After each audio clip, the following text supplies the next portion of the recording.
Niekedy mám taký pocit, že keď príde ten čas, každý z nás to chce, aby prišli tie krásne Vianoce. Darčeky sa rozbalujú a deti sa opäť hrajú a rodičia sa tešia, aké je krásne byť spolu. Na našom stromčeku všetkým žiarí jas, každý z nás to vie, že Pán Ježiš narodil sa v Betleheme.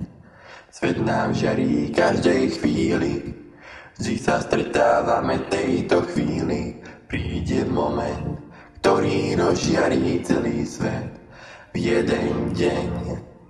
Zvony z nás zvonia každý deň, vianočné pečivo znie v nás. Pieseň o radosti rozochvieva a rozlúči sa zas. Ten vzácny čas nás tak krásne znie, tak už s nami neodchádzaj, nech sa tichý hlas každom prelomí znovu a navždy.